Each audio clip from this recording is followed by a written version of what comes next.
mister, want to buy some popcorn? What be happening up there, Missy? An execution? An execution? You know bang bang and you're dead? A public execution? The ones they have in town square, okay? So you gonna buy some popcorn or not? Whatever.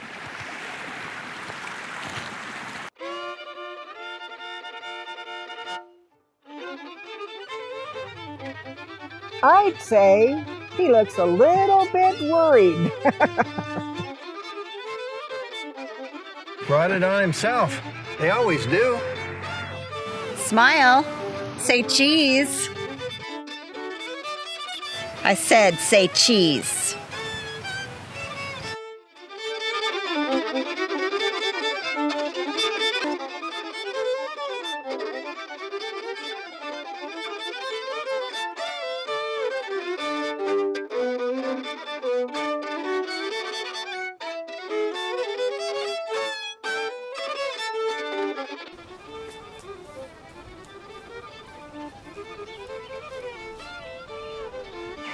Hey, it looks just like him.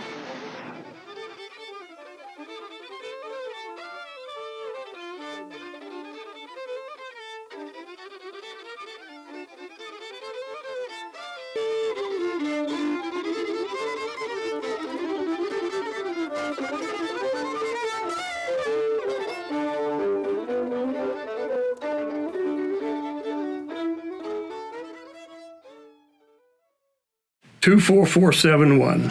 You've been found guilty of incitement to riot, a flagrant act of treasonable consequence in direct violation to the well-being of the state, and a mutually heinous affront to and maligning of the dignity and sublimity owed to the All-Father.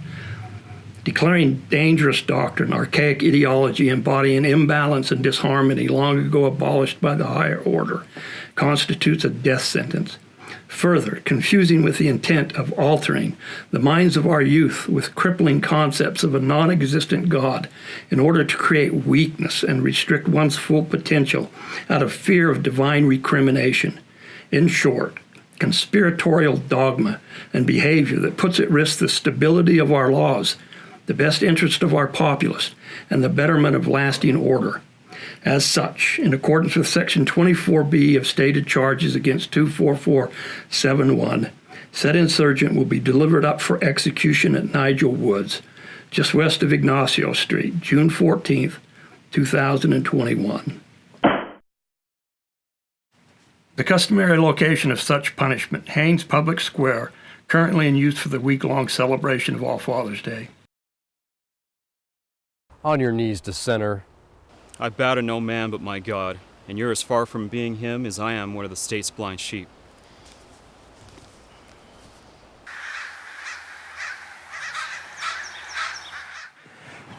The nothingness you see is a reality of your God.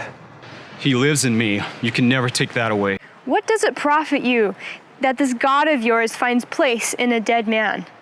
Hope in the resurrection, and until then, a place in his arms. Let freedom ring!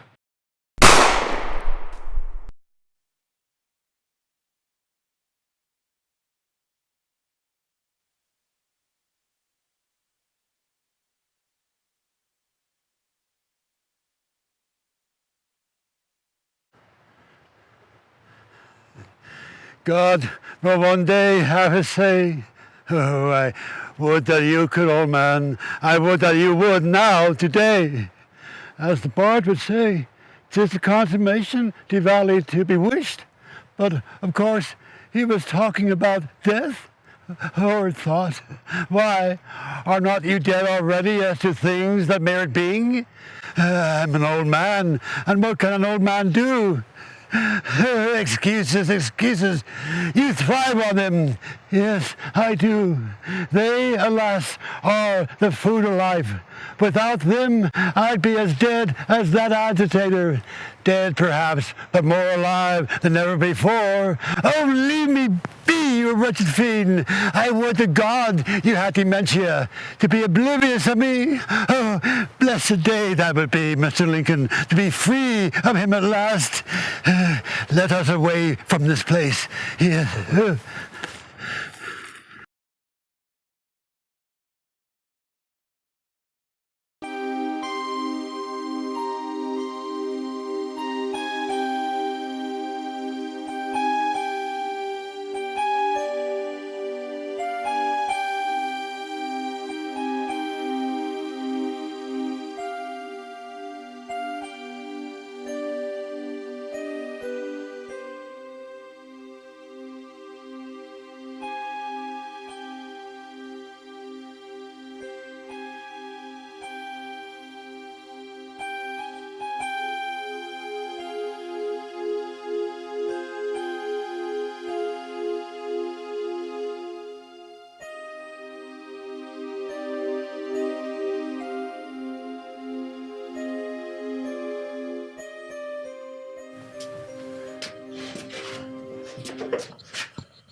I don't like coming back here any sooner than you, Mr. Lincoln.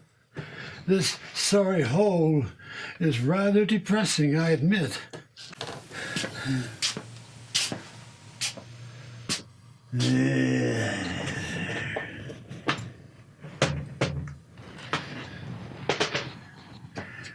We exist amongst the leavings, the discards of unfortunates gone before. Just a cold corner of a pauper's tomb. Yet we exist nonetheless. Be it by a most humble definition of the term, we exist. As to whether it be a blessing or curse, Mr. Lincoln, what? I know it's not close to curfew hour, not even for sub-dwellers like ourselves. But there's bad stuff happening out there. Not that it's always rosy in here when my pesky other self, born out of conscience's horrid womb, shows up to harass me worse than a disgruntled old woman at a rained-out Sunday social. Oh, mark my word, if he won't be the death of me, Mr. Lincoln. Yeah, although there was that time, that curfew hour was closer upon us than our poor legs to home if he hadn't put more git in our giddy up. Oh, but we showed them, didn't we? Oh, yes, we weren't about to let those lowlifes have their way with us. No, sir. Why are you looking at me like that, you upstart four-legged? Okay, so we were running for our lives, trying to beat the clock. But it wasn't always that way, Mr. Lincoln. Oh, no.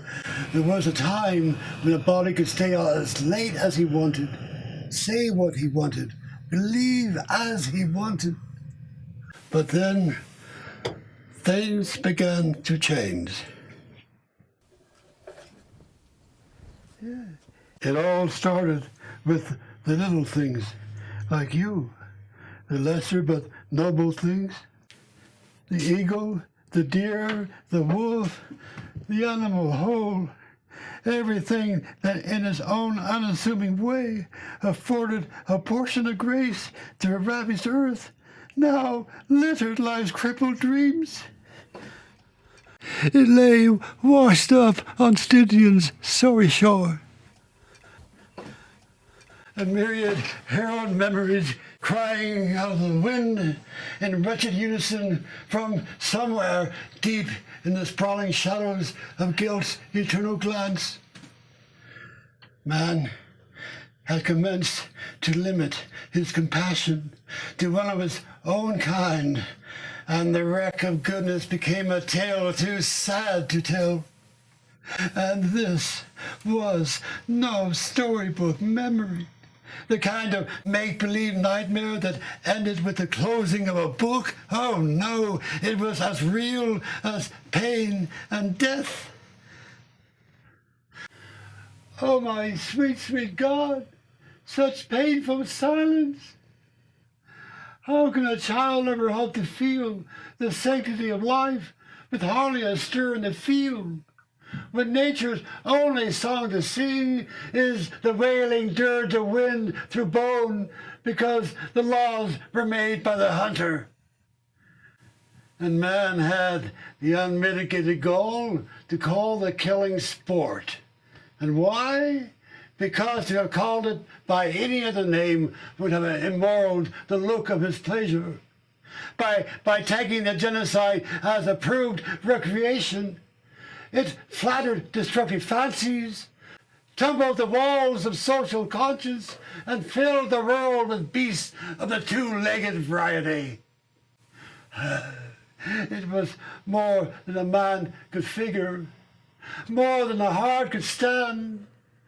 And how could a man, especially this one, tell his heart to make a change and ever hope to come to terms with himself?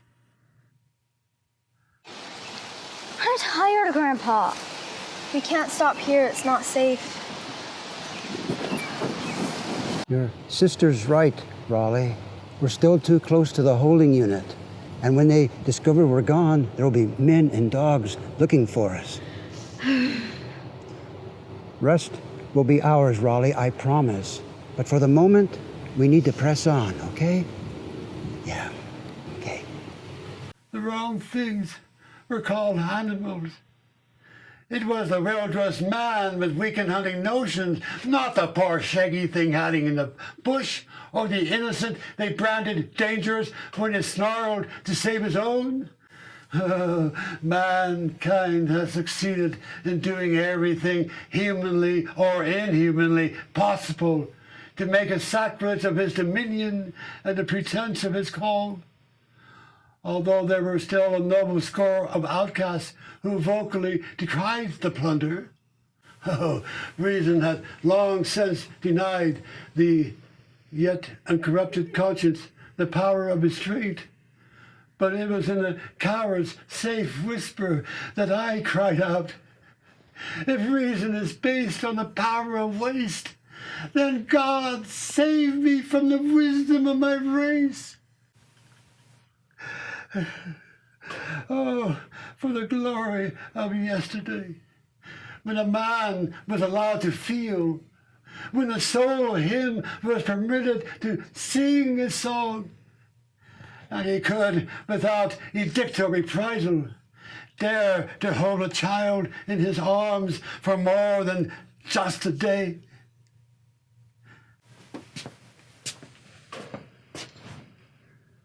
Not unlike the indifferent, impenitent sun that rose and burned his way across the blistered backs of inmates at the wretched Wolcott workfields, man, too, by virtue of his wild abandonments and brazen composition with equal, just as regular disregard, played havoc with his ethereal birthright and openly severed his peace with God.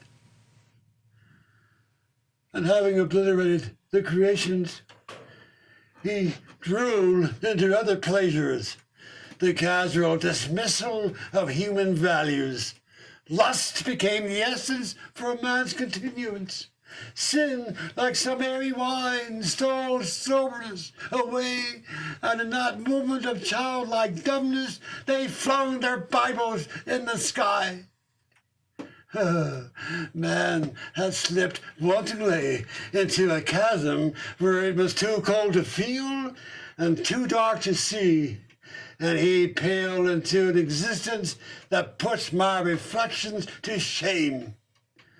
Little by little, like the push of sea that forever begets the infant shore, man became foreign to his own design, and he veiled himself in the mask of impiety, where peace was just pretending and as helpless as a child, where his only vulture fear was the threat of someone yet unscathed by popular perversity or cancer thought to silent by and resurrect his graveyard conscience with a saintly eye.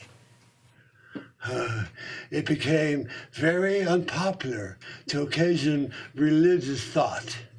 God was a bad word. It bothered people. It upset them. Why, it was taken out of the dictionary and out of the heart. How cold the empty soul. You see, people didn't like to see in another what they couldn't see in themselves. It endangered their security, pained their neglect. Churches were boarded up and later burned as an eyesore. The Holy Scriptures and all other literature pertaining to anything of a virtuous or noble nature were put to the torch to become sprinklings as of great drops of blood from wisdom's gaping paper woes. This made folks living with themselves a whole lot easier. Why, now they can do whatever they wanted and still feel sinless and fine. And over the infernal loudspeakers, drumming day after day after day, and penetrating the very depth of me like the wrecking chill of rain. 1,000 little voices all proclaiming God is dead. The children, those few preserved from the bloody busy knives of the sprawling apportioned slaughterhouses to maintain the race and succor the state, were schooled and purchased by autocratic whim like so many sheep, to become lethal little bits of grim humanity, as lifeless as corpses long sacrilege by the demons of time. The children, oh my Lord, the children. Again I say, oh, for the blessed time when a man could hold his child in his arms for more than just a little season, when he could gaze into his eyes and see the hosts of heaven parading by across eternal plains of peace, the sweep of paradise, the glory of forever, cradled in his arms. Laws were enacted to exalt the sinner and exterminate those still clinging to or advocating dangerous superstitions and harmful sentiments. At first, the misfits were segregated from the others, put into special walled camps. And when the camps became too crowded and society's willingness to endure them became strained, the offender was taken out, tried, beaten, branded crazy above the brow, and let go to suffer out a pitiful, often very brief duration. Shortly thereafter, trials were dispensed with, and the dissenter was executed on the spot, often he or she being shot or hanged in the public square. Oh, this was much more efficient, you see, for it would not only prevent the said individual from repeating his crime, but it would lessen the already overflowing infractions of law piling high on courtroom desks. Public executions also gave the populace a Sunday diversion and applauded their secret sins. And then came the war. The inevitable confrontation between sinner and saint. The scrap of godly hearts, though reduced to a trifling blemish, could no longer be tolerated. Why, it was an insult to the progressive man, the All-Father, and the new higher way to be shackled by continual occasional blasts, though quiet they often were, for a return to the past. A past characterized by uncomfortable, warped notions and childish emotions. Oh, they must be weeded out. It had gone on too long. The underground presses had been repressed, paper even outlawed for anything less than official state use. And although outnumbered by staggering odds, the pious remnant made their stand. The humming, bell-ringing, miserable few. And then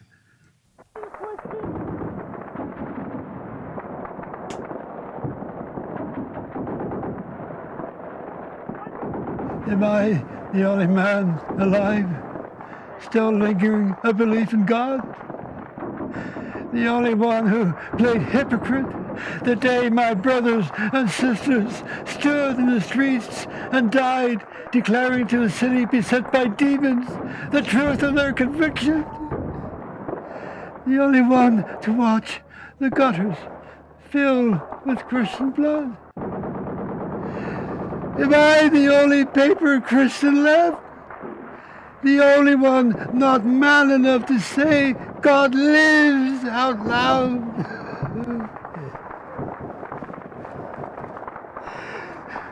Oh, I have failed thee, O Lord, and myself I have. Why should God lift his ear to your petitions? Where are you every time he succors your conscience to rise to his aid? Hunkering in the deepest recesses of your unexampled cowardice, that's where. I'm going to the woods to pray, Mr. Lincoln, for there's less of him to interfere.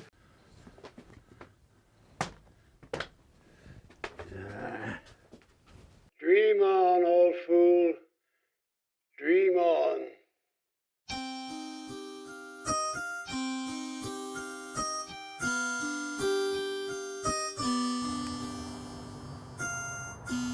Agent Narda, 5:46 p.m. Northeast Quadrant, Sector 4.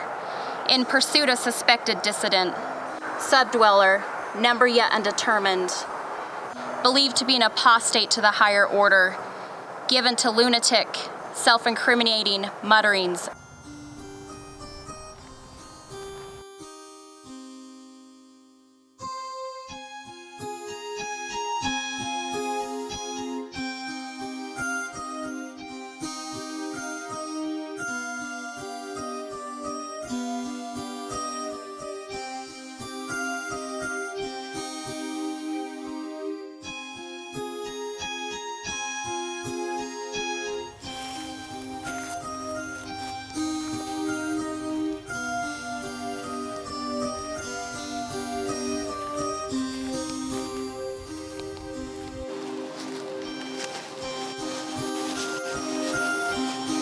Grandpa, look, What is it?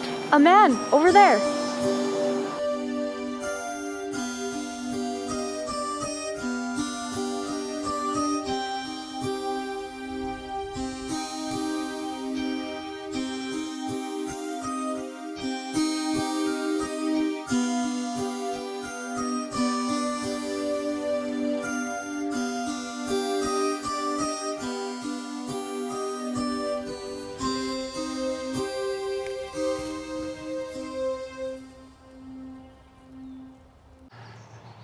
Dear God, forgive this old child. Give me the strength to rise above myself. In my weakness, I have proved myself a fraud.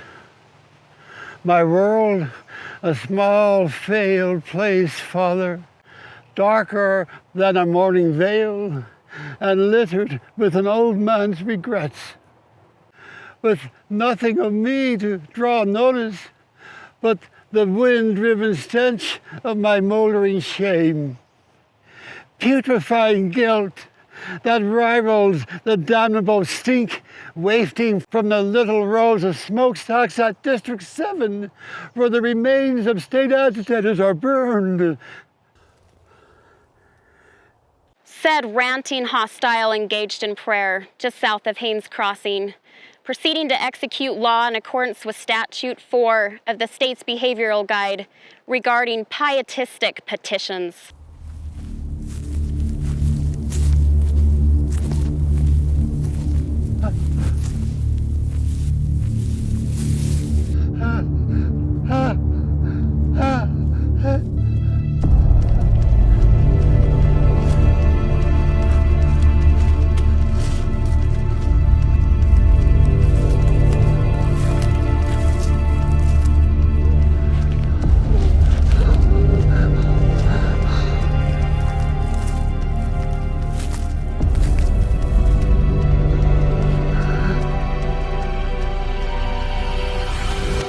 good things must come to an end.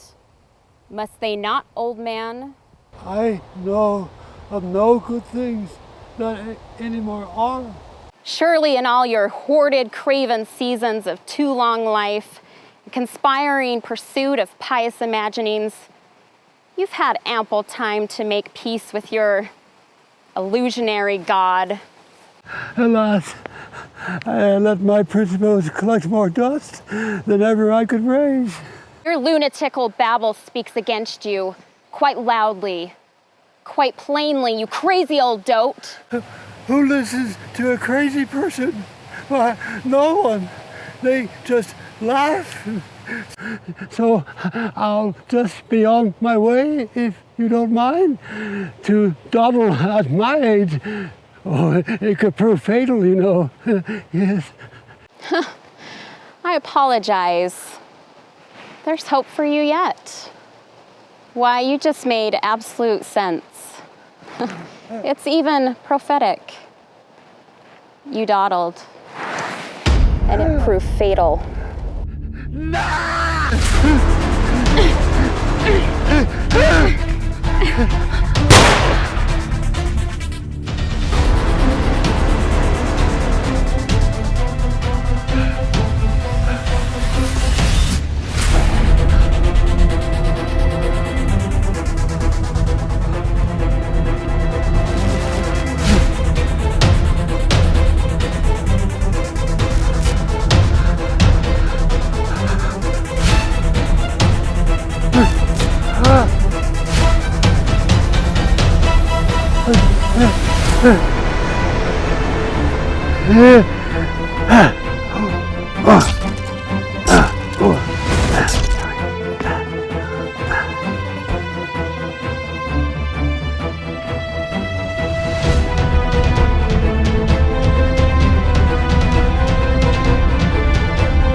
She was just one of those state assassins out to satisfy her want for an old man's blood.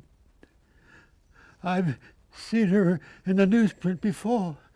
She doesn't even kill for marks to qualify for a loftier rank. No, it just merely suits her pleasure and jingles her pockets with a bounty for religious misfits. So don't put it to conscience, you old fool.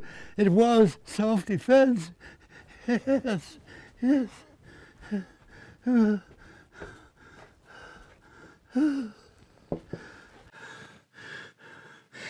You can't dismiss it like a duck can water off its back. It don't run off that easy. And if you do, you're a fool. You inspire the definition. I don't need you to tell me that. Well, I'm all you've got. Do you have to remind me? I might wear a pauper's clothes, but that doesn't mean I am poor in the head.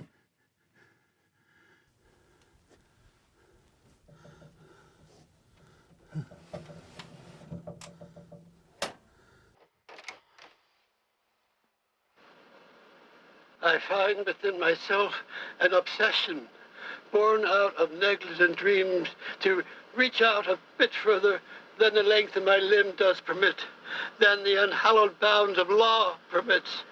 It keeps me wanting, it keeps me yearning, it keeps me. It keeps me mad. I'm as unsettled as a new house on the moor. I'm a poet. I'm a man. I'm a child of God. Liar, hypocrite, you make a mockery out of your manhood and a pretense of your call. Hypocrite.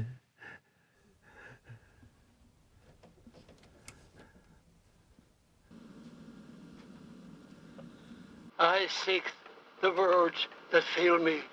I long for the thought lost in the undiscovered and dormant cells of the heart.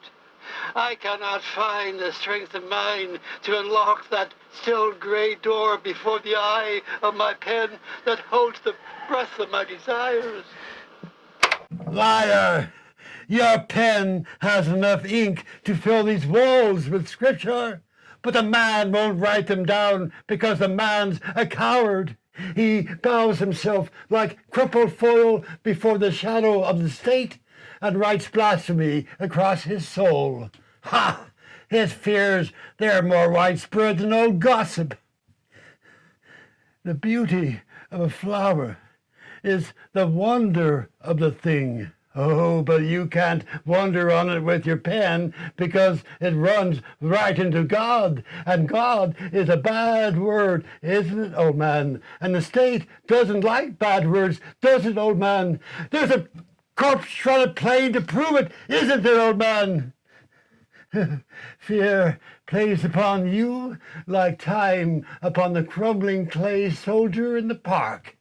And like an old ship lashed to prison's harbor, longing for the wave, for life, that gentle sea gone mad. You pan away in your own insignificance because fear breaks every pen and puts your courage to sleep with a demon's lullaby. Fear, the very thought of it, even just a minor contemplation, like the slender edge of light beneath a candled midnight door, puts a scream into tomorrow's dreams and withers the nobler thought. Don't rock the boat. Misfortune plays havoc with fools, old man. Isn't that what they said? Isn't it?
What is a leaf but a part of its mother tree?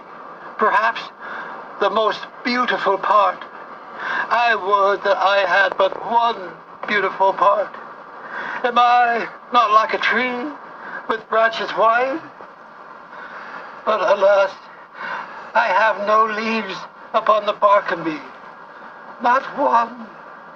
Had I a leaf, it would be an emblem of honor.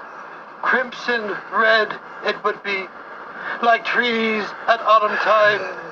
Red like the fluid of heroes, like the blood of Christ upon Calvary's cross. Where is the leaf I hunt? Why the wave that within me turns? Where is the leaf you hunt? It's blowing in your soul, fool, blowing in your soul. Can't you feel it, flapping there like an old moth out of window, beating the dust out of its wings? Let it out, for the love of God, let it out. Write that poem. Write God lives across the sky. You can do it. You're a poet. And ring that bell. Declare your opposition to the state. You have the power. You claim to be a man. When all tongue can say. There still lies more to be said. The brain screams still for the untouched thought, and the waves within me turn.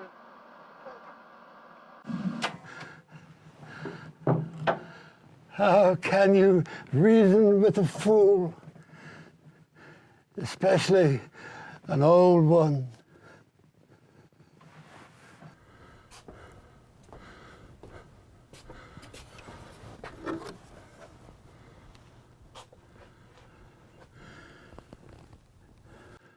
You are old, aren't you? An old tattered ship in want of glory, riding the lesser circles of life's spinning pond, right out there in the frontier corner of your existence, leaning on ancient treasured memories for support like an old man on a cane, feeling winds that nobody else could feel, seeing shadows that nobody else can see, and occasioning thoughts of death, thoughts that used to be 1,000 bad dreams away from you, but somehow now avoids indifference and settles over you like a vulture's wing. Is that so bad? Are you not dead already? For what is there for you in life but guilt's eternal glance, a conscience plagued by negligence, and a coward's soliloquy that pursues you like the whinings of a disgruntled woman?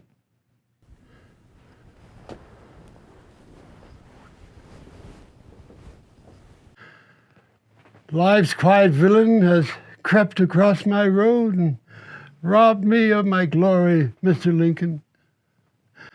We are both caselings, you and I, hatched into being through no fault of our own, then shot away.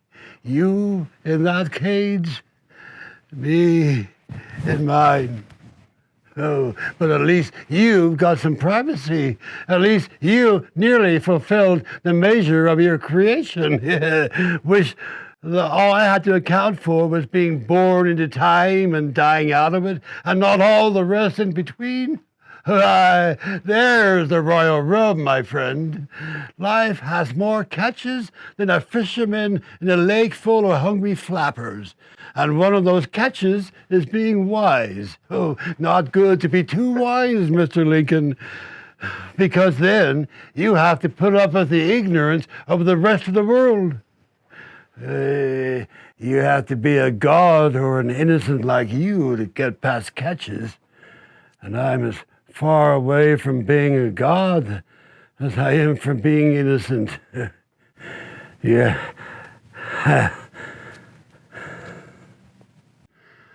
Would have been better had I been born a fool. Why, a fool is one of the luckiest kind of people there is. They can do whatever they want and still feel Bible fine, not responsible for their actions.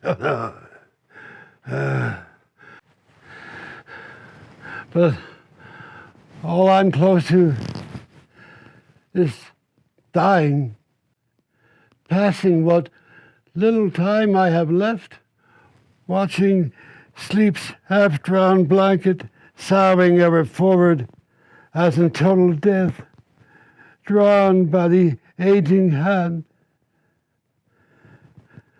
feeling my last feelings, befriending the currents that bend toward the sea and that tide of blackness wherein dead cowards rush to hide themselves from God's final justice. I don't like my last feelings.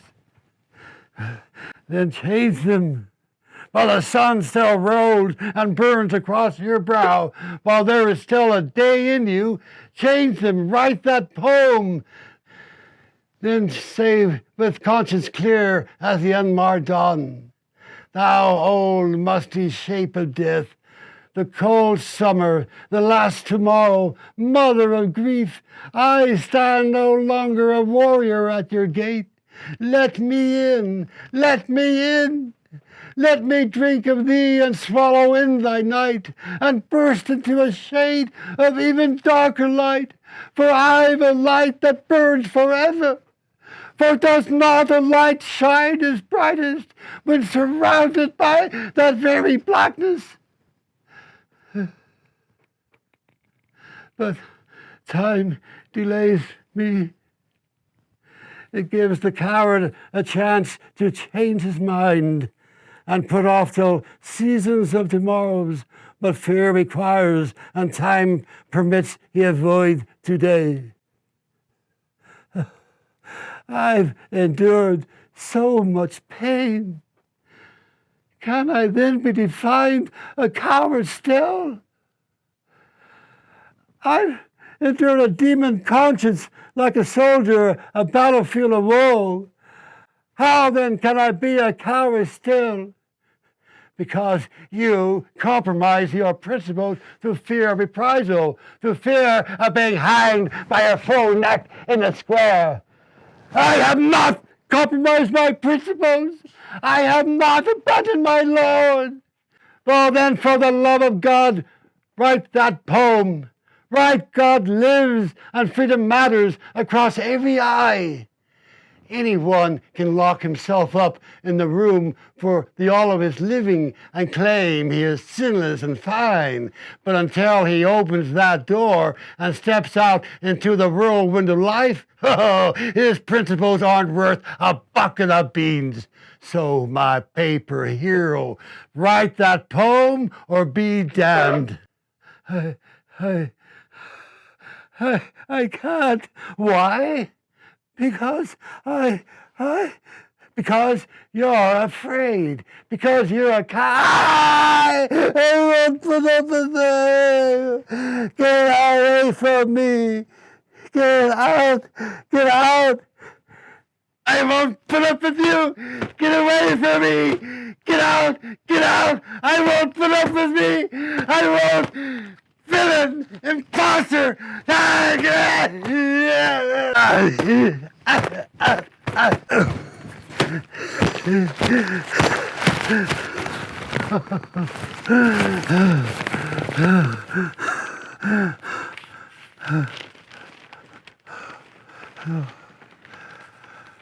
Another fanatic dies, proclaiming God lives, and the birthright of man must be restored.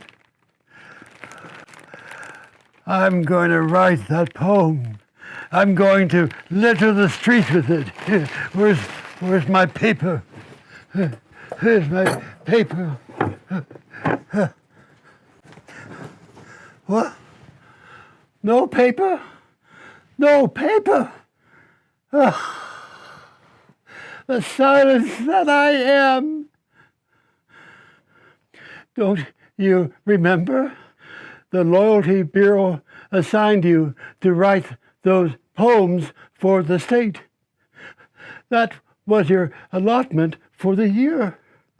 It's gone, used up, just like you. Well, I'm just going to have to get me some more. I know where it's housed locally, and darkness is my ally, my confidant. Imagine that, Mr. Lincoln. I have a friend at last. Oh, no offense intended.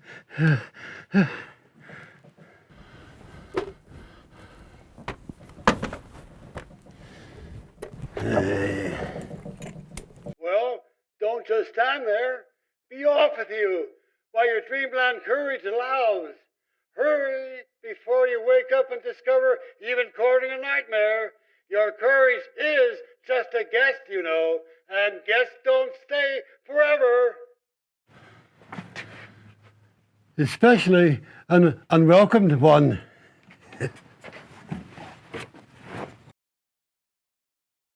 I'll write that poem. Yes. Yes. Yes. No. I can't. You must. Think of the freedoms they robbed, the lies they feed, our children they stole. The churches, mosques, temples, all places of holy worship crumbled to the dust. You must write that poem. Yes, yes, I'll write it. Yes, oh yes, yes.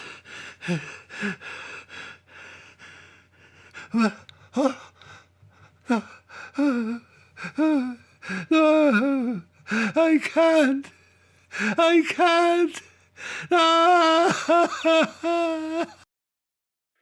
The guardian genius of the unwritten poem. Ha!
Precious God, kindly look after that which is no longer on this ravaged sphere, but in thy good keeping.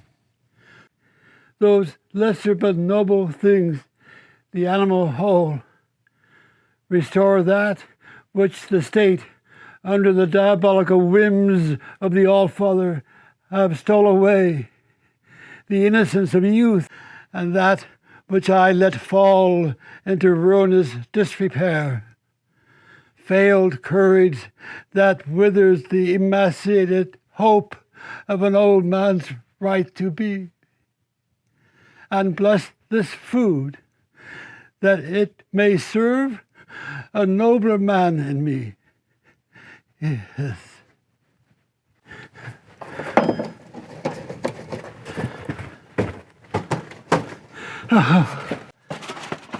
Why don't you go back to bed, you old man? You old fool! Can't you see it's going to be one of those days? Well, isn't every day?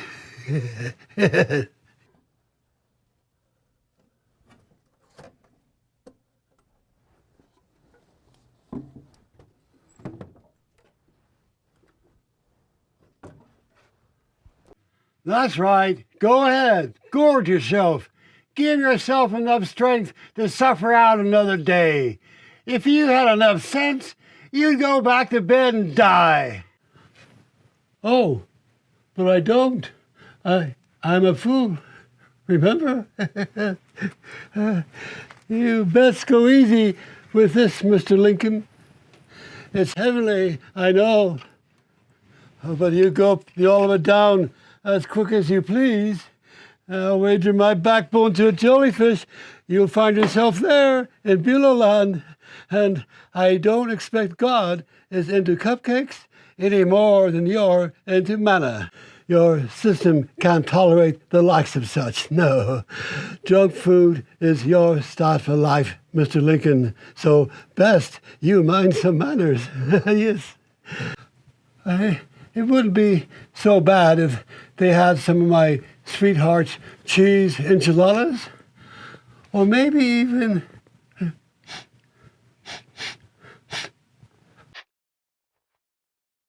My toast! Huh?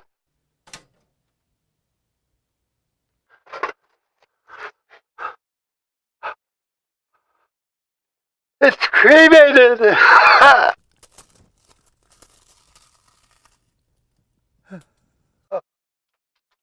if God could answer but one wee petition, it would be to have my afflictions purged, but for one little day.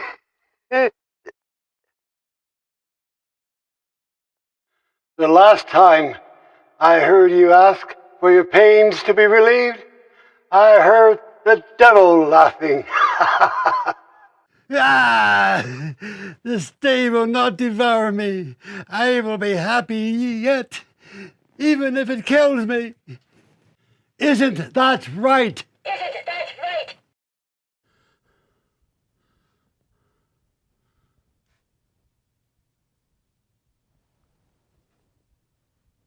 Ah, and what new weapon is this, unkind of fate, that allows me to acknowledge so openly my intent?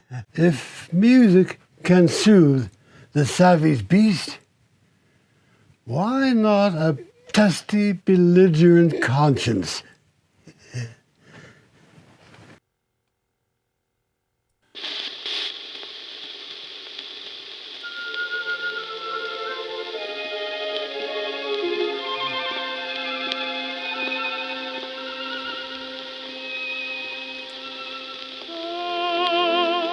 There's a little lover there, it can hear a kiss and will not tell. Our tender secret it may share when we bid a lover's last farewell. Though 'tis dark around, there will not light be found.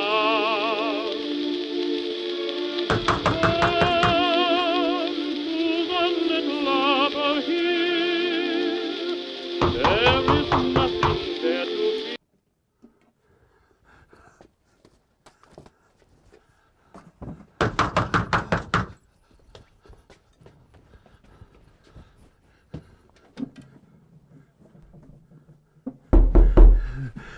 That banging can mean only one thing, Mr. Lincoln. The SSS. You know, one of those state security squads comprised of muscle enforcers and Russian little brats.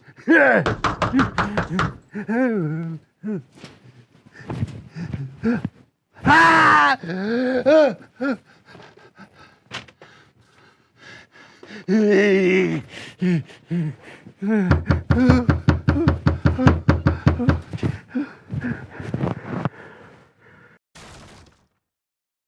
Hey, wake up. I said wake up. Hey, wake up. I said wake up. Who is it? What do you want? A number of things, subdweller. This one smells so foul even a blind man wouldn't even be able to tell short of touch if he was alive or dead. We're looking for the murderer of the state hunter. Her body was found near Haynes Crossing. She had been shot. I know nothing of that. I've been bedridden with some ailment now for nigh on a week. Can't seem to get shed of it. Her pocket recorder stated the suspect was in this area. Crookedy in the head, she said, but enough into himself to talk blasphemy against the higher order. There's always one around somewhere. Must have a loose wire or two in his upper works to be mouthing off in public about. I never said he was speaking out in public. Just assumed. I mean, where else would that state hunter have overheard him? You're wearing street clothes. What happened to those uniforms you used to wear?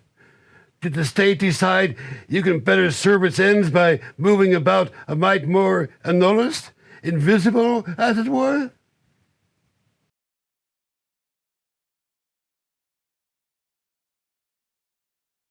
Those headbands are a dead giveaway, you know. Enough of one, subdweller, to let you know we're here on official business, acting on authority.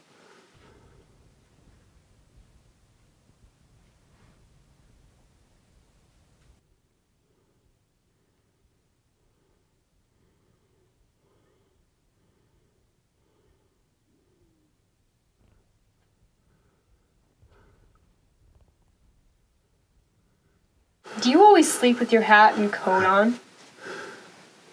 The climate is unkind. The night chill penetrates those tomb-cold walls and these old bones. And the winds, too, like ale-bearing minstrels, sing their bracing dirges and...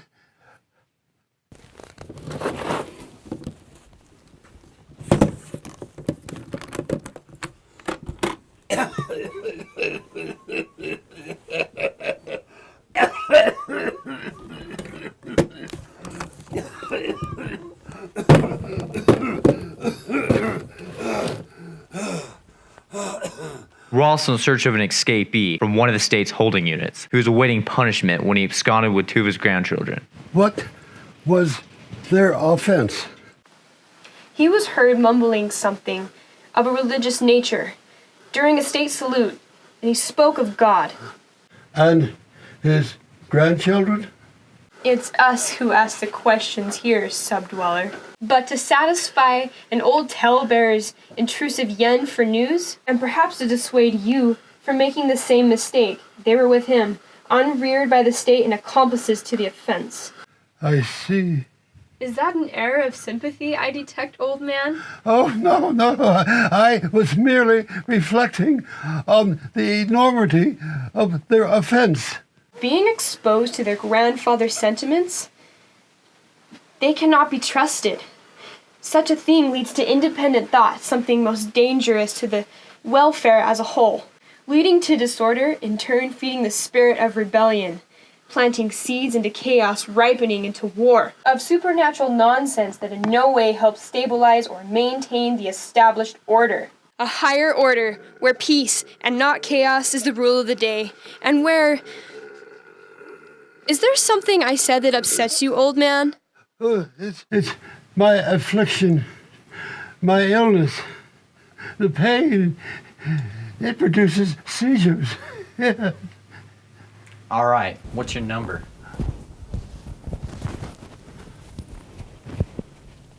You're trembling. Have you cause for an alarm? Age and ill health will do that, you know. Not to mention a subdweller's basement lodgings. So will fear.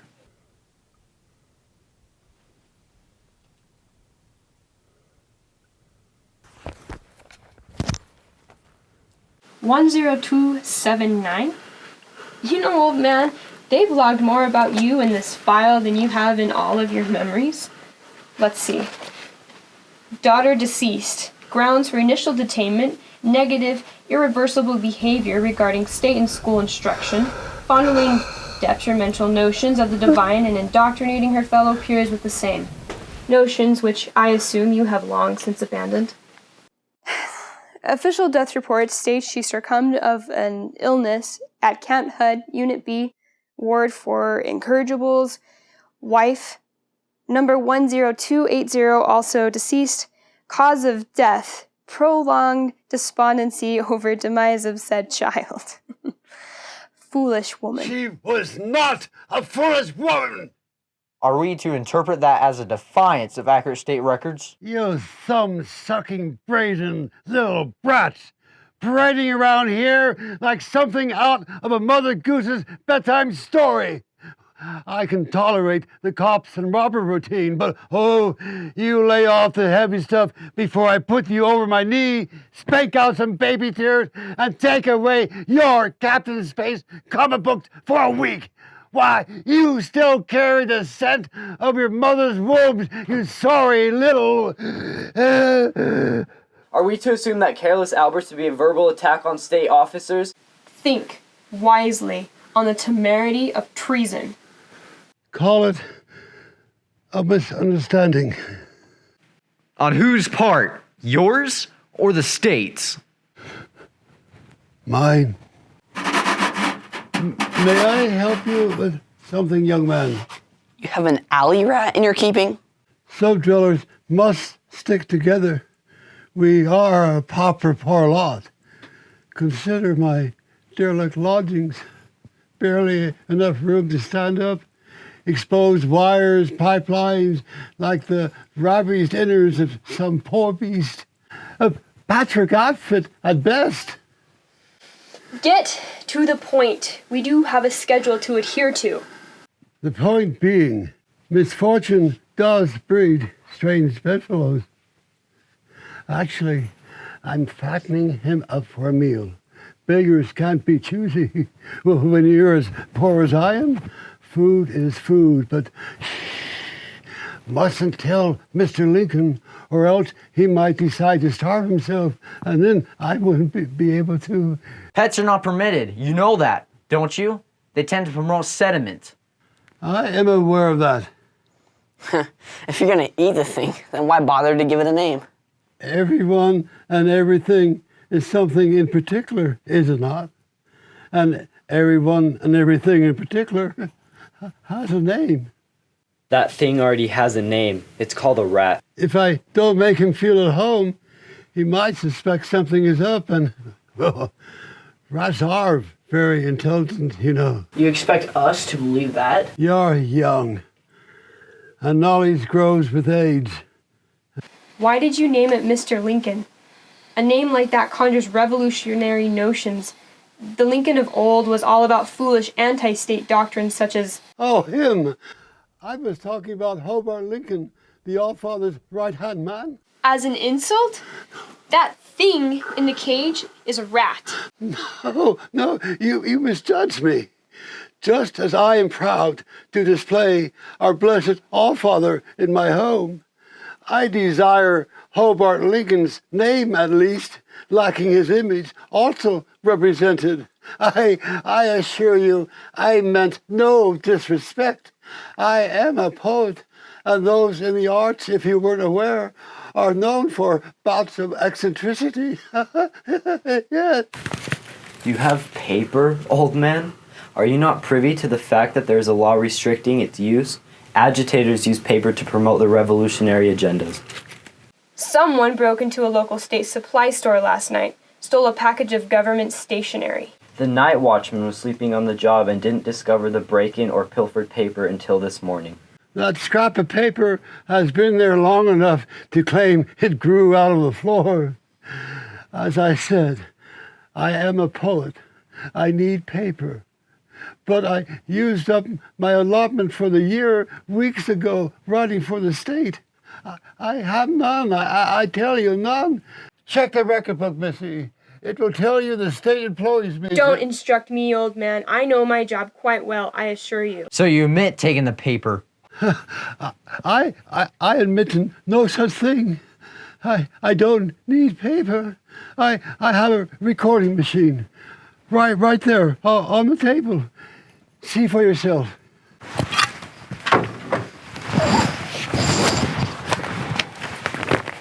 It says here you are assigned by state from time to time to write patriotic poems.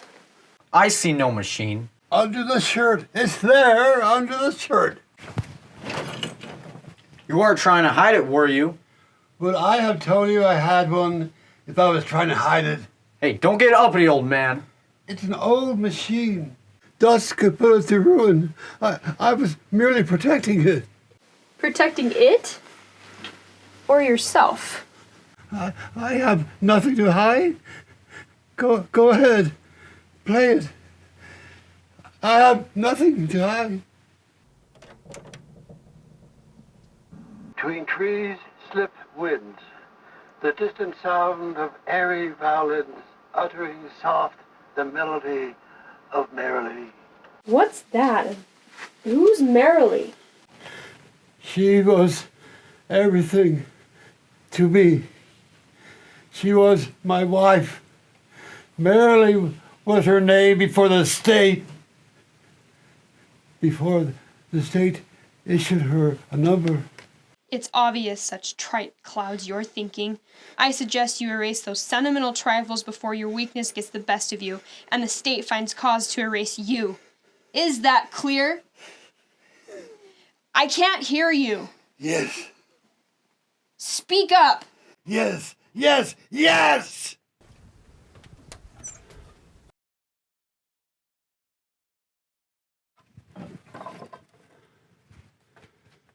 Is this your Merrill Lee?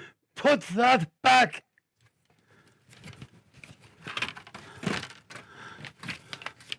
Hey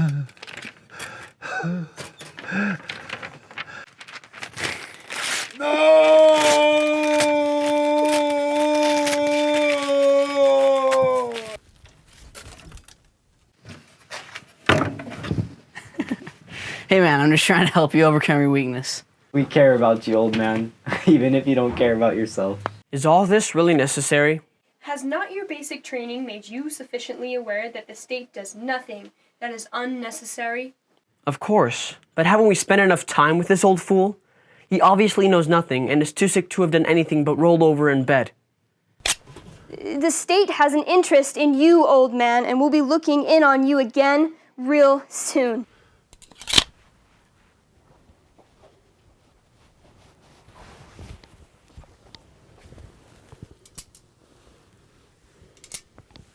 You had no need of weapons. The state will protect you. It's not for protection I keep that sword. It's for fighting off the demons in my dreams. You're too sick to fight off a one-legged centipede. All you can do is roll over in bed. Isn't that right?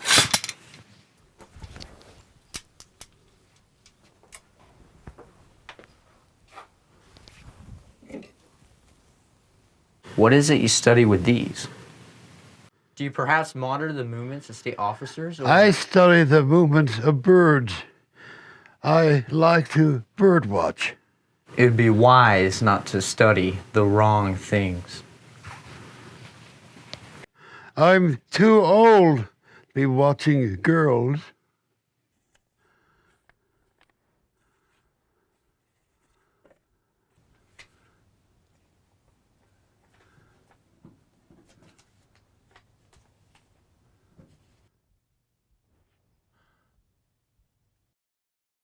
You're not like the others. I do what I'm told. You're not happy in it, are you? The state desires to have you, son, to use you and abuse you, the mind, the heart, the very soul of you, to sift you like wheat. What do you mean? I believe you know. Do you ever miss your parents? Never seeing them unless it's a chance meeting on the street? Not being allowed to think or act for yourself? I shouldn't be here, sir. They robbed us of our free agency and our God. A God who loves and cares about you. The others, they wonder why I'm yes, gone. For your safety, go, child. But for the chance to be the you God intends you to be, and the freedoms that will allow it, you must come back. We must talk again and again. I beg of you. The future begs it of you.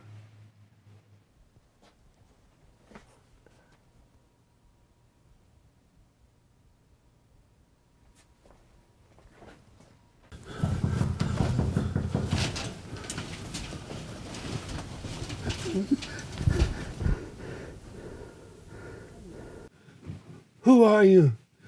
What do you want? We were hiding between your cubicle and the next when a U-squad passing by almost discovered us. The ones the SSS squad must be looking for. Yes. It was your face I saw on the Dodger. What do you want from me? A moment of sanctuary for the sake of my grandchildren. They're tired, hungry, frightened, and... You can't stay here. That ragtag little squad of cockroaches that just left, they're suspicious of me already. If they find you here in my cubicle, they'll... How did you know to come here? How did you know I was... A man of God? Yes. We were hiding in the woods the day that state hunter discovered you in prayer. We saw everything. Our grandpa's right. You can't stay here. It would be the end of me. I'm sorry. Please, for the sake of the children, for the love of our God, let them stay. Please, don't let my grandchildren die. We must go. I was wrong. He is not one of us. Forgive me. Don't go. Please forgive me. It seems that my grit, my pluck, is slower in coming than water in the froze creek. Thank you. Thank you. To think, I almost... There's some bread in the hutch. Help yourself. And please excuse my lodgings for looking thus. I guess when I lost my wife and little girl, I just sort of let everything go. Up and ached out all my juices. No sap left. It's often ache that keeps love alive. I know because I too lost my wife. She was to have another child. The state said it had to be aborted. She ran off to hide. The dogs found her before I could. I tell myself that life is like a blossom and death a flower unfolding into its greater self in the brighter light of heaven. I believe it's so. Still I too believe it is so. Why then can't I face my fears? Let fly the dogs of war and find that sweet, sweet peace in that heaven where awaits my Merrily and my wee tiny girl. I'm sorry, I did not hear you. Not to worry, my friend. My fears do not let me hear myself. Might I ask your name, kind brother? Lazarus, and yours? 75549. Your name, man. You had a name before the state took it away, and you became a number. What is it? Ah, yes, Matthew Wind. And these are my grandchildren, Star and Raleigh. Their parents await in God's good heaven. I'll be back shortly. To think, I almost let the three of you. I must think. There's just too much of me here. I am not alone even when I am. I can't expect anyone to understand what reason itself denies.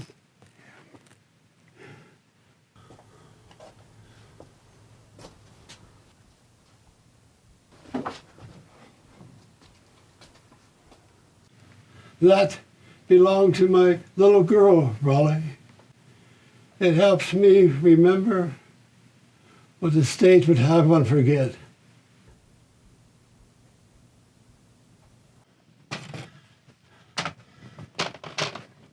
Oh, the three of you, best get out of those riggings. To be seen in them will spell your doom. Look through my things. Take whatever suits you. If it's too big, cut it to fit. You'll readily pass the subdoors. That basin there, you can clean up.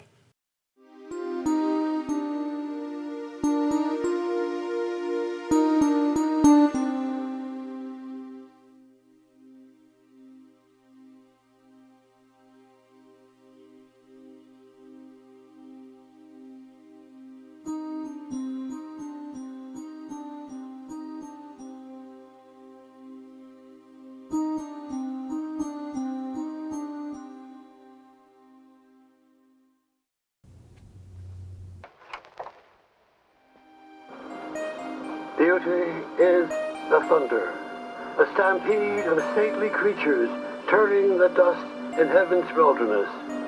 Beauty are new shores born out of old, where young tides rush, flashing their million silver swords, warriors all.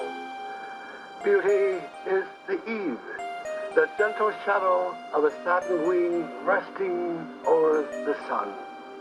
Beauty is a fallen seagull. In death, it returns to the whole of its life, for its wings in dust fly to the thousand shores. Beauty is a myriad eventide firefly lights that glow like 1,000 children's prayers on their way to heaven. Beauty is the sea, the restless swell of green, where high above wings on winds are softly blown. Beauty is the sunset, the blood of roaring angels, a reflection of earth's pain, the Van Gogh in God. Beauty is eternity, the birth of a child, the fall of a tree, the rusty belly of a ship-fed sea, the love I have for Merrily. Forgive me for eavesdropping on your poetry, old man. It's beautiful. And for me, therapeutic. It brought me back to a blessed once upon a time when such things of heartfelt merit could be freely expressed without fear of dire consequence. What happened, Lazarus, to your hand? A big, ugly wrench. You did that? Why, for heaven's sake? I wanted to see if I could still feel. A man could not write poetry like you do and not feel. There's a pen in a small wooden box and some paper in the hole in the wall behind the bigger box. Can you get it for me? The poet wants to write. Yes, of course.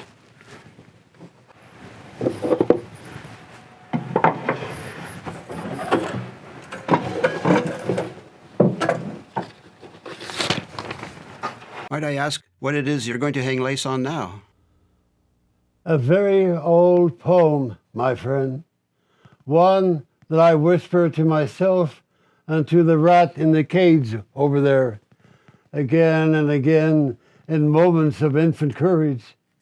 One that I dreamed more than dreams allow, but one that I never wrote down. And one that tomorrow's first light will find in 1,000 small pieces, put to ruin by the demons that wait in the shadows of an old man's fears. Oh, but it will sing tonight. Yes, yes.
Particular quality is the fabric of life, feelings woven, designed by incident into patterns of sensory fulfillment. That substance formed out of existence that swells with age, embraces fast even the final hour, finally exploding into memory the particles of one's duration. Memory, when there was more of life than today's, tomorrow's, and the next day's pain. Along a road whose path did wind, the hours left the day behind, the moon all wrapped in vine and wooded twine, somewhere along the back roads of the heart is looking much like memory. to feel into the part that's gone, the warmness that once was. Let me slip into the realms of antiquity, where life was something of a joy and every day a glory.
Let me return to the shores of my heart, where the waves send to me my life, my love, my merrily. Christmas time, wasn't it? Must have been, for there was a special kind of joy in the air, and we breathed it all in.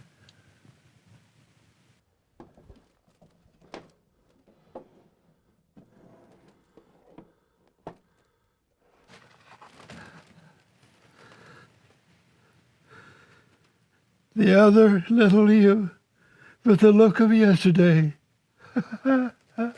You weren't a perfect child, heaven knows, but then a rose without its thorn is only half a rose. You brushed on your hair till it had a gold dust shine, just like those lamp-time millers, shine so bright, almost had to close my eyes to see it. Oh, I wanted after you like a prayer after an amen. I expect you were fetching enough to tempt even the Lord himself into mischief. No offense intended, Holy Sir. There was in your laugh every sound that came out of being alive. You were more woman than most ever arrive at, short of dreams. Oh, yes. And more angel than folks this side of heaven have an earthly right to be. I wish there was a climbing tree broad enough to get me to where you are. The only thing that separates us is a tired dream. But I'll be along, yes. Girls like to dawdle, but not on dawdling boys. I'll be along. Outside of you, Mr. Lincoln, I answer to shadows and a pesky conscience. Horrid conscience, be still. Wretched bloodhounds, be gone. Remember that summer in midwinter? We dared the morning of the wind to run its length next to our flying feet, and we whooped it, didn't we? Yes, we did. It was a regular glory. It was our glory. In the good old summertime, in the good old summertime, strolling down the shady lanes with that gal o' mine. I held her hand and she held mine, and that's a very good sign that she's my darling Millie in the good Did I ever tell you that you yourself are a poem? Unwritten, for words cannot write you, past Longfellow's, Dickinson's, Shelley's, and Frost, and Eliot's reach, and even mine, and I knew your soul. I tried once, but alas, the words just merely lapped at your feet like little unschooled waves that knew not how to scale you. What were those few scant words that, like low tide, died in shore sand? Oh, yes, yes, yes. Watching owls is fancy and staring into streams. The mind takes to drifting and runs right into dreams. And when my heart goes wandering and my thoughts are wild and free, oh, I find them courting that gal of mine and feeling poetry. Oh, yes. Ah. Then came that day. We got married in that little church. Suddenly we were one. Closer together than 2 pages in a shut book in a chapter called Forever. We had the world in our hands. And then God gave us more. He gave us our little Jenny.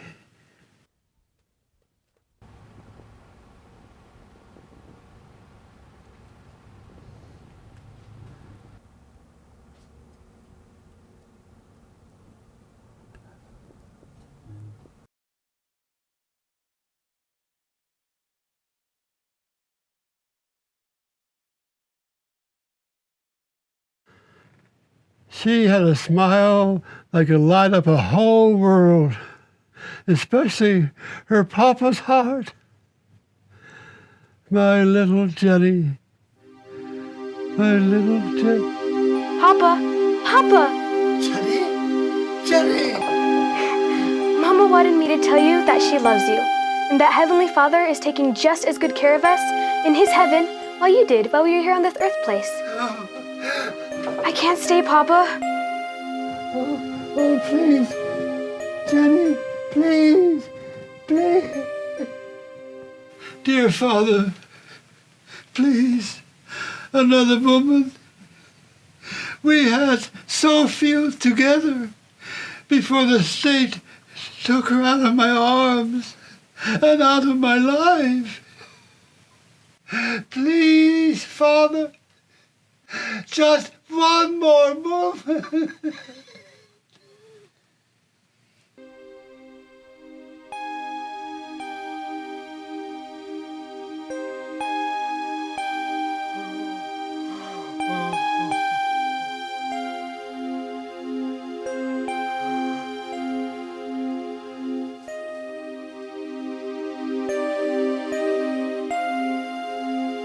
Tell Mama I love her.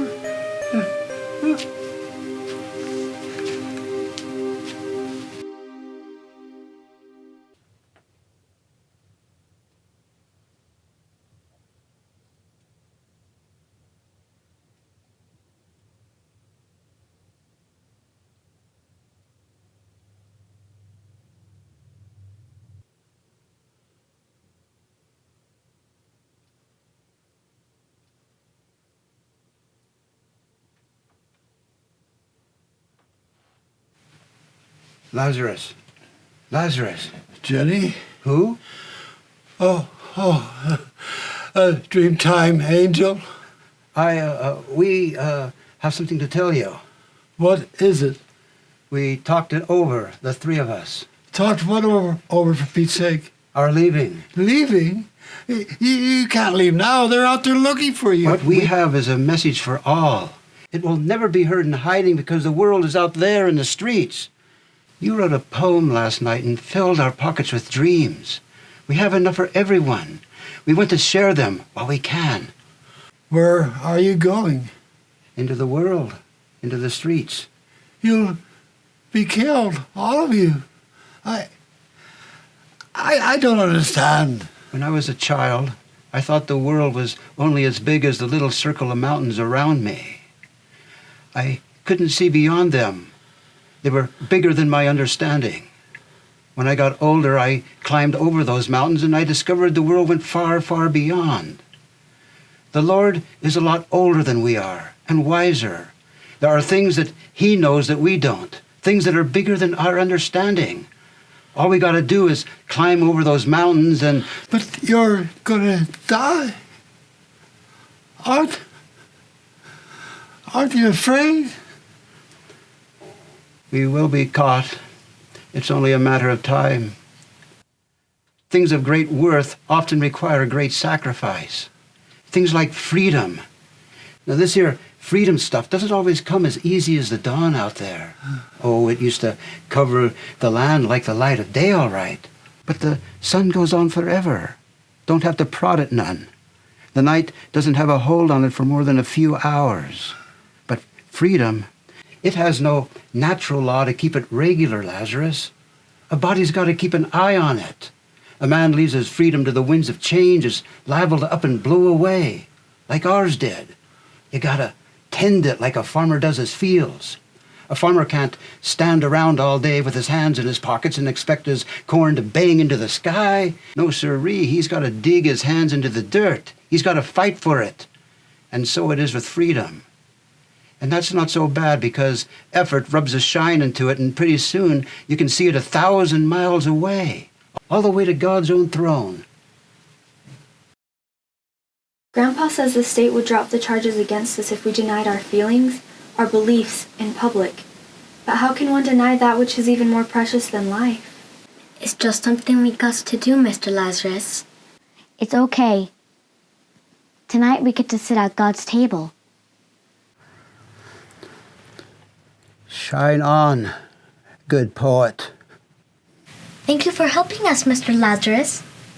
Helping you to die? To live, sir. To really live before we die. Death loses its sting when one dies contented. Beyond that, isn't dying but one small moment in God's eternity? Ironically, it's made sweet. It is the key that unlocks the gate to that ethereal kingdom where awaits loved ones that have gone before. Frankly, I can hardly wait.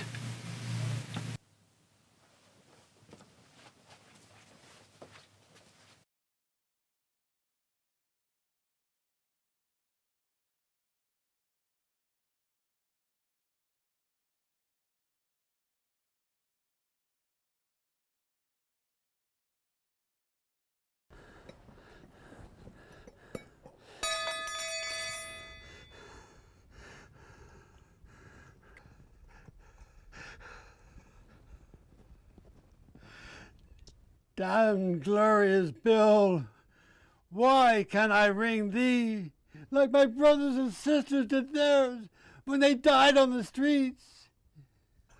Matthew, Raleigh, Starr, I killed them.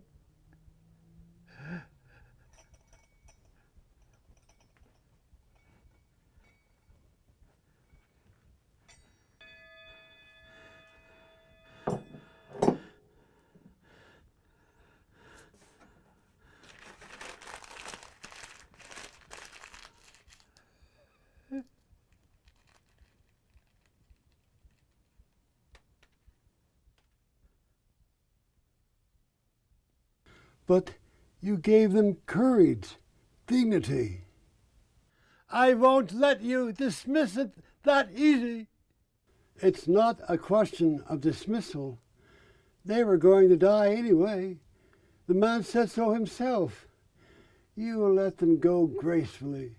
Oh, I would you had the pluck to grant yourself that kind of farewell. The street has need of your blood. If you die in your sleep, only dreaming of it, you'll never be free. Not of me, not of... Leave me alone. Leave me alone, I say. At least in dreams, I can find succor, even if it is a lie.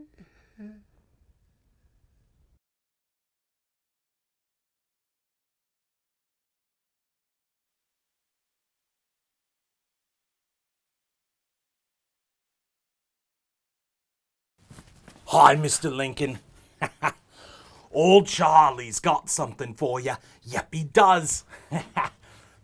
Last time I was here, Lassie said that next time he comes, he can bring you something.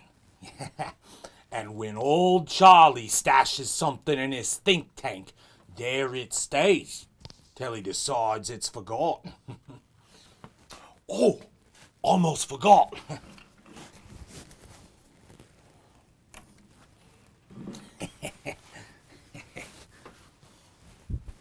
Wake up, Lassie.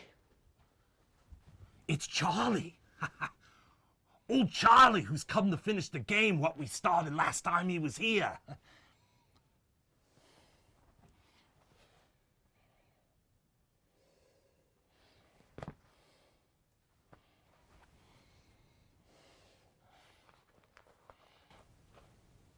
Charlie's got to score, Mr. Lincoln. All his life, he ain't scored at nothing. Maybe 'cause his loft got swept cleaner than just Mop John. Ain't none his fault his gravy slipped off his taters, got hatched undone. But he's gotta score something awful, Mr. Lincoln. Or living with hisself might get more choreful than Lassie living with hisself. And we both know how he and his other self tangle worsen an old spiderweb in a bad blow.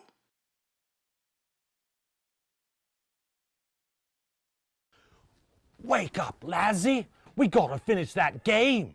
Charlie's got other responsibilities to get to before Doc gets drowned. Garbage has to be taken out at that state building down by the Red Lamp, down by Delmar Way. I was dreaming the kind of dream my legs can afford to be woke from, you crazy. Oh, Charlie. I was a hero. Me and the Allfather, we were trading blows, and I was laying him lower than the politician's ethics. You was scoring, Lassie. It's what Charlie's gotta do. We gotta finish that game. And I'm gonna whoop ya, so as when people laugh and make fun of me up and down the way, Charlie can tell 'em, ha, he don't care, hoot, 'cousin he scored. I understand, Charlie. I understand. Charlie will put the game over on this table. So that way, you won't have to go over to that one, and we can start the game quicker. Okay, Lassie? Sometime Charlie gets so smart, he forgot that God made him dumb. It does make one scratch his head, doesn't it? Charlie's got to score, and then he's got to get. He don't cotton to the dark. Shadows get awfully big, and there's the trash that has to take out at the state building, and then the street lamp needs to be... Fetch the bloody game over here, will you, Charlie? We could have been long sat at the other table by now, and the game done with. Huh? Oh!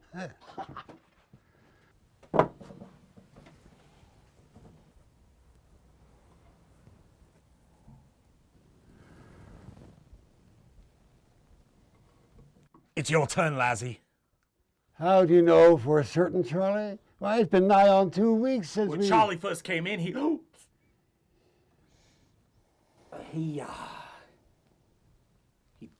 took a turn. He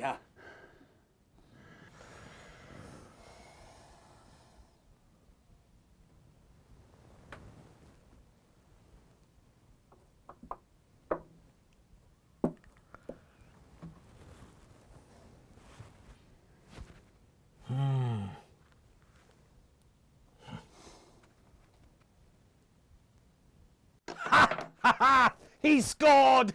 Charlie scored! Do you see it? He scored!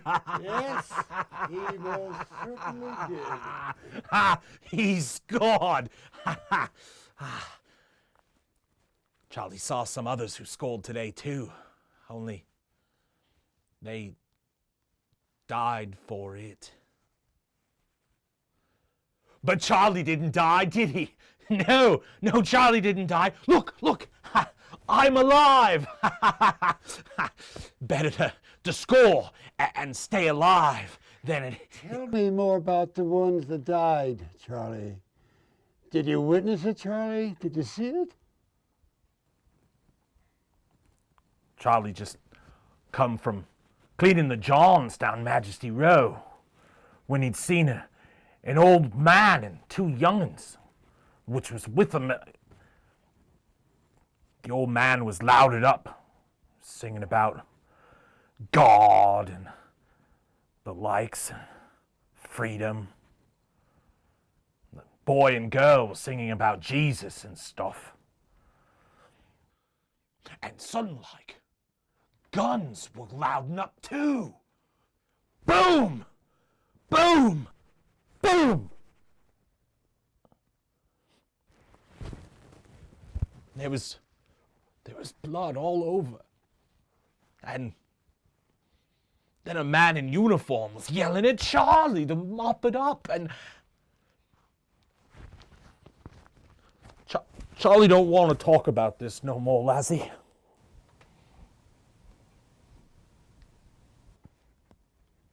You in there, Lassie?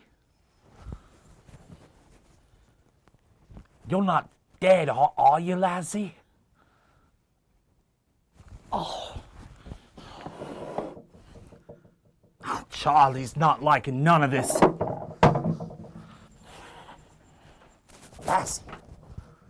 Lassie, don't do this to old Charlie. He's not knowing in such matters. You gotta help Charlie, Mr. Lincoln. Is Lassie running away from himself?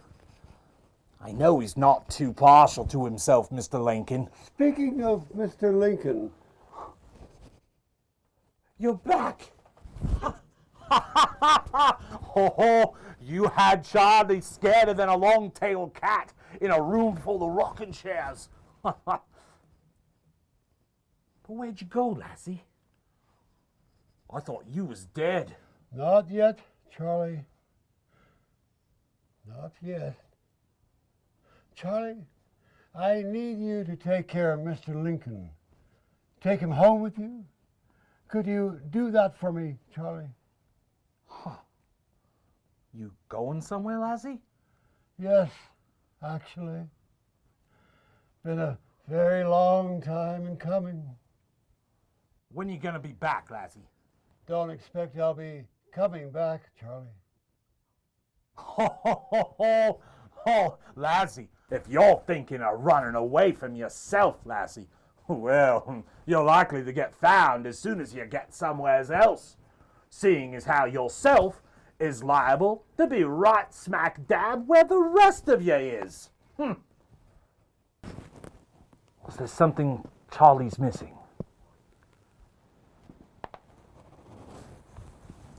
It will come to you one day, good friend. Your hand is shaking, Lassie. Are you okay? Yes, just scared. You see, I'm going to loud up. Huh? Like that other old man you told me about. No, you mustn't. I'm an old man too, Charlie, and I'm tired of running away from myself. But it will be sad if you die. Sadder to live and despise yourself, good fellow, than to die and make of yourself a lasting friend. Oh, you gotta talk dumber, so old Charlie'll understand you. Why does life have to be so hard, Lassie? Why does so much tough stuff gots to happen? Let God save the world. He's got the power. We gotta settle for the little glories, like staying alive. Why we gotta be something we ain't? Just so we can die trying. We've all got to get out of bed in the morning, Charlie, and anybody that does is pure aspiring to trouble. Why, life and trouble, they're the same word, just spelled different and not necessarily in that order. Charlie's got some woes which gone on longer than a week of Sundays, with some Mondays thrown in. Maybe some Tuesdays too. If all our trials were resolved in but a single moment, then our inner beings would be made no stronger than our legs made strong if every mountain we climbed was accomplished in but a single step. What I'm saying is gospel true, Charlie, but all of my life up until now, I haven't been able to subscribe to it. But look at it this way. If the rain can make the flowers grow past simply being seeds, why not the rest of us? Why can't it help us grow to our full potentials, to our new best selves, to the extent that we do or fail to becomes our case for living or having lived? If Charlie grows past himself and becomes somebody else, what's gonna happen to poor old Charlie, lassie? Just promise me one thing, Charlie. When the high-class snobs up on Majesty's Row sneer at you, and the winds of the city are cold on your back, let them blow you forward and not down. Charlie always puts on his coat when the winds are blowing.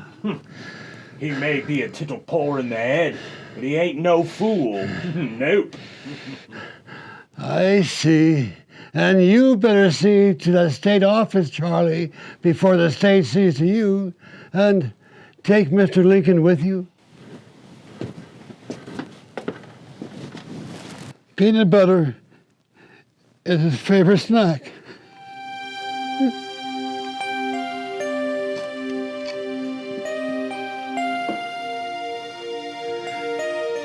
Take good care of him, Charlie. Us sub-drillers have to stick together in a world gone mad. Charlie'll see to your fur piece, as if you were his very own child.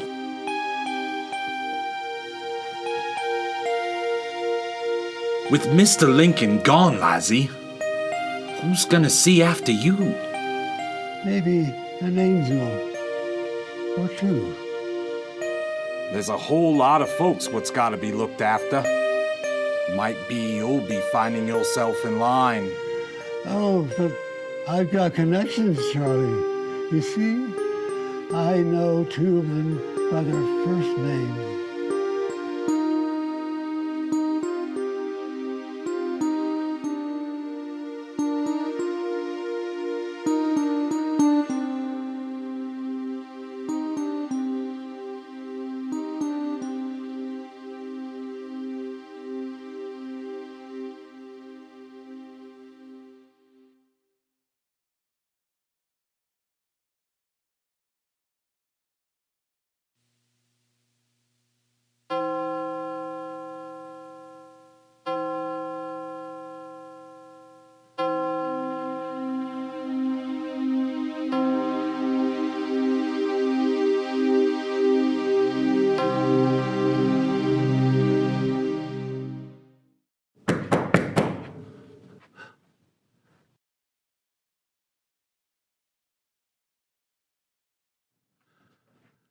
The door's unlocked.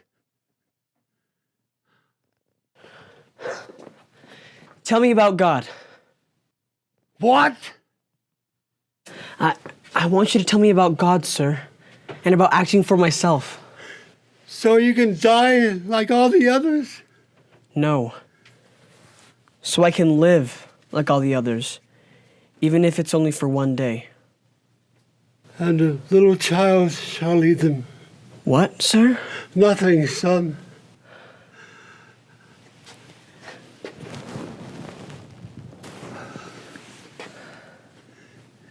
In you, I am whole. I rescued these books during the days of the great fires. In them, you will discover God and freedom. Guard them and hide them well, lad. Within the pages of these volumes lies life, hope, purpose, peace, and great joy. When the time is right, share them. How will I know when that time is? Listen to your heart. It will tell you. Did your parents give you a name before the state took it away? I can't remember, sir. My name's Lazarus, and at long last it fits, for I feel I have risen from the grave anew with life, a new life. Let me give you one son, a name. Abel. Has it meaning two, Lazarus? Oh, it has indeed. It is a Hebrew word meaning breath. You will be new breath to the world. Now I must sally forth and seize the hour while Mother Courage still nurses me.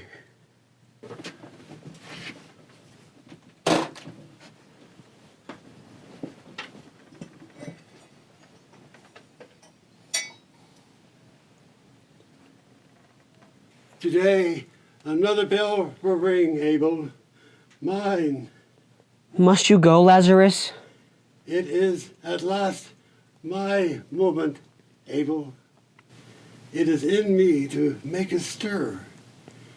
Each of us, my child, to be at one with manhood, himself, and his God, must in his turn, and while breath still allows him, rise above himself like an eagle to the high noble place of honor, that place where we become the men we must be, if indeed we are to be. It's at that moment he can look into the mirror and not see his other self glaring back at him, his wretched, blessed conscience. Good to see you at long last. Tell that other guy to catch up on his sleep. Must be worn ragged by now.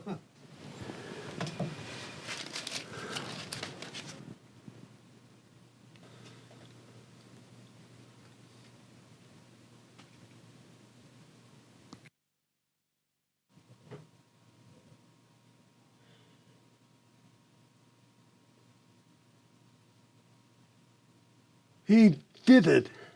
As God lives, and he does, he did it. These words that I have written both condemn and free me, and being openly declared, the latter unlocks the door for more, and they are these. When justice yawns, truth falls asleep, and the spider of the city will feast. Wake from your sleep, my fellow beings. I testify to you, there is but one true ruler, and he is not the despoiler of hearts and minds and souls, who bask in gilded trumpery in those damnable halls on State House Hill. The All-Father, if he be father of anything, it is of lies. Seek instead he who giveth life and hope and free agency, even the Lord God, who with thunder and sore judgment will come again to bring millennial peace and the proud man bloody to his knees. So ye infernal, ungodly usurpers, ye disciples of hell, prepare for the storm. And those others of you who with blind eyes follow the whims of the hypocrite, right yourselves speedily, or it will take more compassion than that which is afforded even a God to lift you from your fall. God lives. Things eternal never die. Freedom lives. It cries from the dust beneath the heels of those who trodden it underfoot. But it will rise again and sing, just as the dead man who waits upon the holy resurrection. All will be made whole. All will be restored. It will be. It will be.